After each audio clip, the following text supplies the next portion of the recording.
सुशील सरकार नाम के शख्स का शव नदी के पानी में मिला। घटना अमरपुर बीरगंज थाना अंतर्गत पश्चिम मलबासा इलाके की है।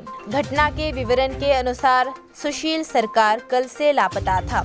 परिजनों और स्थानीय लोगों ने कल काफी तलाशी की, लेकिन सुशील सरकार के निशान नहीं मिले। मंगलवार की सुबह सुशील सरकार का शव उनके घर से कुछ दूर नदी के पानी में तैरता मिला। स्थानीय लोगों ने देखा तो बीरगंज थाने को सूचना दी गई। बीरगंज पुलिस घटना की जांच कर रही है। सुशील सरकार की पत्नी ने कहा कि उनके पति को एक अज्ञात बीमारी थी। शायद इसी के कारण उनके पति पानी में गिर गए और उनकी मृत्यु हो गई। अमरपुर बीरगंज पुलिस का मौके से यही अंदाजा है कि सुशील सरकार की मौत अज्ञात बीमारी से हुई है। बाद में शव को बरामद कर पोस्टमार्टम के लिए अमरपुर अनुमंडलीय अस्पताल लाया गया। इस घटना में पूरी इलाके में मातम छाया है।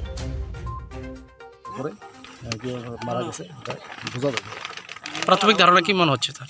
প্রাথমিক ধারণা আমরা মনে হইতেছে যে এখানে তাদের আত্মীয় স্বজন স্টেটমেন্টে প্লাস আমরা প্রাথমিকভাবে জানতে পারি মানে একটা রোগ ছিল।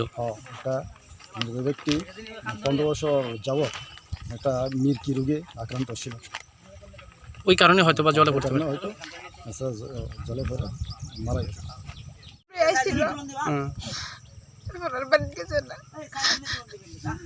আপনার কি হয়?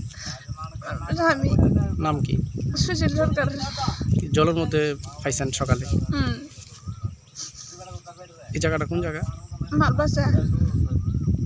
তাই এমনি কি করতো? কোনো কাজ করতো না, যে 15 বছর ধরে রূপ দিকে টিকে রাখতাম, কালকে আর দিকে রাখতেছি না।